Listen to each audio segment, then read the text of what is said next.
Armour सृष्टी उभारण्याचे भूमिपूजन कार्यक्रम आत्ताच संपन्न झाला आणि त्यासाठी मंचावर सर्वच प्रमुख मान्यवरांनी आपल्या आपल्या पद्धतीने विचार इथे मांडलेला आहे।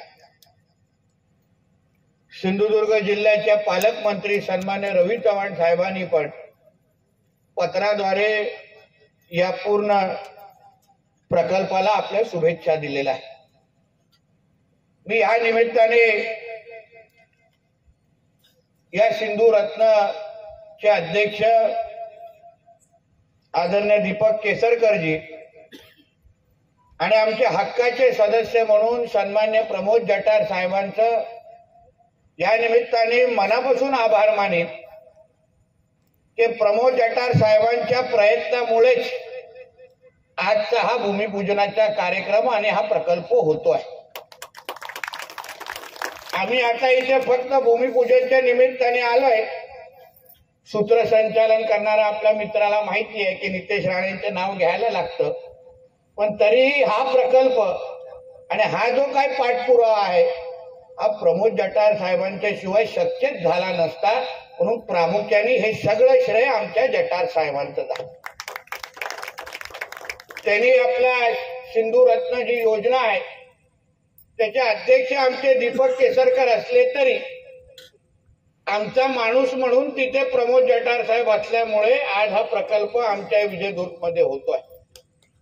नाहीतर सुरुवातीला जठार साहेब आम्हाला वाटायचं की सिंधू रत्न योजना फक्त सावंतवाडी मतदारसंघासाठी आहे, आमच्याकडे तो वारा उडतोय का हा आम्हाला वाटलंच नव्हता। पण आम्ही ती यादीमध्ये जेव्हा जठार साहेबांचं नाव पाहिलं, मला ठीक आहे आपला माणूस तिथे फिट झालाय, आता निधी आमच्याकडे निश्चित पद्धतीने आहे आणि त्यामुळेच हा प्रकल्प इथे होतोय। मी त्यांचं खरंच मनापासून कौतुक करेन। त्याने पूर्ण 2008 पासून ते आतापर्यंतचा प्रवास त्याने आपल्या शब्दामध्ये इथे सांगितला आणि त्यांनी खरं म्हटलं तर त्यांचे पहिल्यापासूनचे त्यांच्या नेतृत्वाची एक ओळख आहे की त्यांनी एक विषय धरून ठेवला की मग कितीही विरोध झाला, कितीही कष्ट करायला लागले, पण ते काय ते पकड घट्ट सैल करत नाहीत। हे आमच्या जठार साहेबांच्या नेतृत्वाची खासियत असल्यामुळे आज असा हा महत्वाचा प्रकल्प माझ्या विजयदुर्ग परिसरामध्ये येतोय। हा प्रकल्पाचा इतिहास असो, छत्रपती शिवाजी महाराजांनी जो इतिहास घडवला तो आपल्या सगळ्या जणांना माहिती आहे आणि आपण प्रत्येक पिढ्यानपिढी तो इतिहास जगण्याचा आणि समजून घेण्याचा आणि अभ्यास करण्याचा प्रयत्न करतो। या पूर्ण भागाला तो इतिहास प्रत्येक घराघरापर्यंत, प्रत्येक नागरिकापर्यंत तो इतिहास रुजलेला आहे। आपला विजयदुर्ग किल्ला हा आपल्या देवगड तालुक्याची एक वेगळी ओळख आहे। म्हणजे देवगड येण्याची जी महत्वाची कारण आपण जसं लोकांना विचारतो त्याच्यामध्ये सर्वात महत्वाचं कारण म्हणजे आमच्या विजयदुर्ग किल्ला आहे। आणि आता ह्या प्रकल्पाकडे पाहिल्यानंतर मी आवर्जून सर्व गोडजींना आणि अन्य अधिकाऱ्यांना आणि प्रामुख्याने आमच्या सरपंचांना सांगेन ते सरपंचजी जे आमच्या अमित कामत नावाचे जे आर्किटेक्ट जे डिझाईन करणारे आहेत त्यांनी काही डिझाईन तयार केलेले आहे। तुम्ही एक काम करायचं की जरा गावामध्ये जरा विविध होर्डिंग किंवा फलक लावा आणि नेमका तो प्रकल्प इथे काय होतोय तो गावच्या प्रत्येक नागरिकाला समजून दे, अशा पद्धतीने सगळीकडे तो प्रकल्प तो होर्डिंग लागले पाहिजे। तुमच्या ग्रामपंचायतीच्या बाहेर, इमारतीच्या बाहेरच असे मोठे मोठे होर्डिंग लावून टाका, जेणेकरून लोकांना कळेल की आम्ही जे काय बोलतोय ते नेमकं जठार साहेबांनी आणि सिंधू रत्नांनी आणि आमच्या सरकारने नेमकं काय केलेलं आहे। साधारण फोटोग्राफ पाहिल्यानंतर, प्रकल्प समजल्यानंतर इकडच्या स्थानिक लोकांना, तरुणांना, तरुणींना, माता भगिनींना नेमकं उद्या तुमच्या गावामध्ये काय बदल होणार आहे, इथे कसा रोजगार निर्माण होणार आहे, इथे पर्यटक कसे वाढणार आहेत, या सगळ्या गोष्टीची जाणीव आणि ह्या सगळ्या गोष्टीचा थोडा अभ्यास करता येईल। नाहीतर काय होतं, बाबा नेते येत आहेत, भूमिपूजन होत आहे, एक दिवस ह्याचं उद्घाटन पण होईल आणि उद्घाटन झाल्यानंतर स्थानिक राहतील बाजूलाच, बाहेरचेच लोक इथे येतील आणि धंदा आणि रोजगार करायला सुरुवात करतील आणि आपण नुसतं बघत राहणार। म्हणून ह्या गोष्टी होता कामा नाही।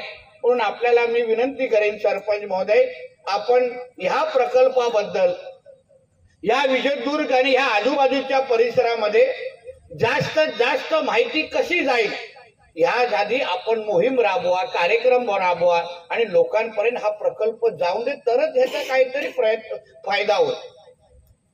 नाहीतर आम्ही अशा 4.5 कोटी एवढे कोटी आम्ही इथे खर्च करतोय, प्रकल्प मोठा उभा राहील, राज्यात नाही देशातून इथे लोक अनुभवायला येतील आणि इथे आल्यानंतर अगर आमच्या विजयदुर्ग आणि आजूबाजू गावाच्या मध्ये आर्थिक समृद्धी अगर आली नाही, लोकांच्या राहणीमानामध्ये उत्पन्नामुळे मध्ये या प्रकल्पामध्ये अगर वाढच झाली नाही तर नेमकं आम्ही प्रयत्न कशाला करतोय हा प्रश्न पण आमच्या नजरेसमोर उभा आहे.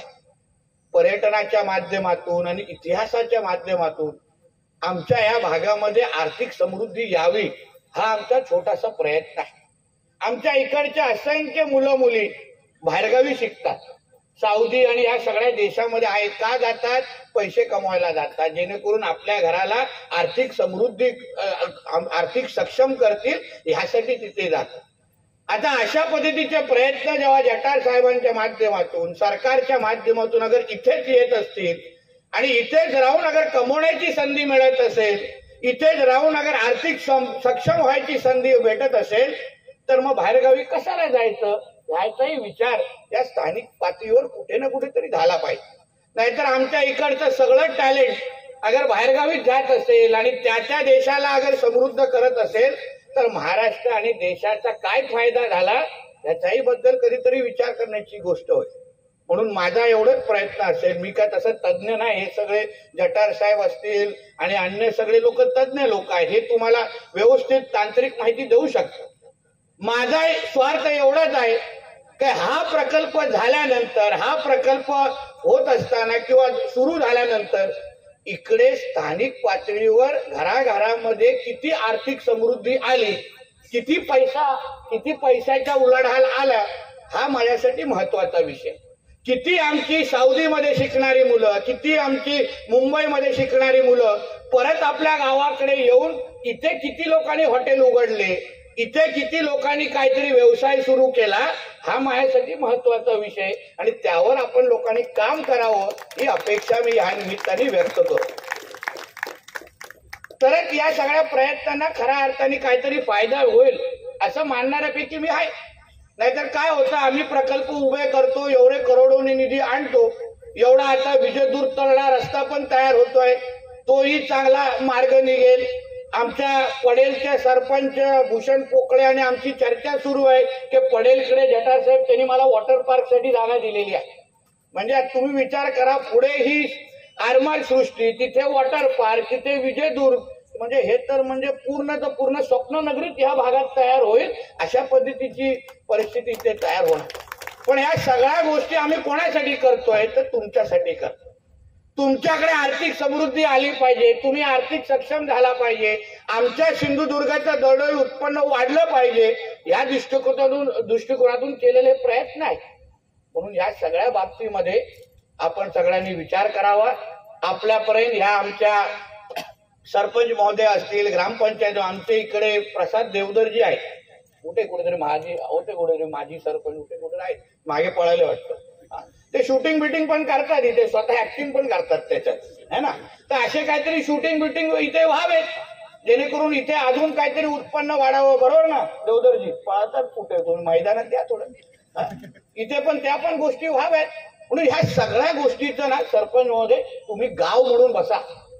जेव्हा तुमच्या गावामध्ये 4.5 कोटी एवढी निधी येते, ही निधी लहान नाही. इथे एवढे 4.5 कोटी जेव्हा तुमच्या गावामध्ये खर्च होतील तेव्हा तो पैसा दिसायला लागेल, विकास दिसायला लागेल आणि त्याचा फायदा अगर स्थानिक पातळीवर तुम्ही अगर घेऊ शकला नाही आणि ते झाल्यानंतर अगर आमच्याकडे निवेदनं आली की साहेब इथे बाहेरचे लोक येऊन धंदा करायला लागले, त्यांना हकलवा, मग तेव्हा आजचं भाषण मी मुद्दामून तुम्हा लोकांना आठवण करू.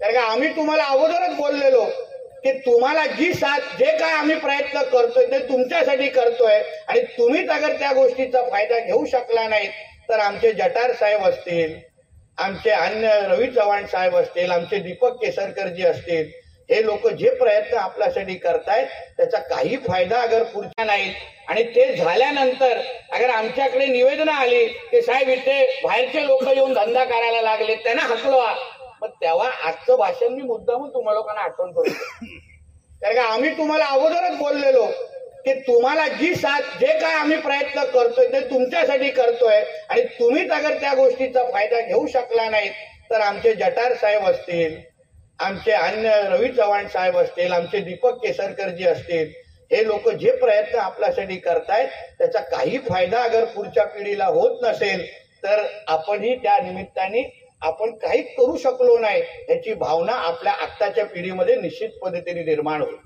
म्हणून या निमित्ताने मी जास्त काय बोलणार नाही. परत पुढे अजून भूमिपूजनाचे कार्यक्रम आहे, जटार साहेब आणि हे सगळे लांबून सगळे आपले लोक हक्काचे लोक आलेले आहेत.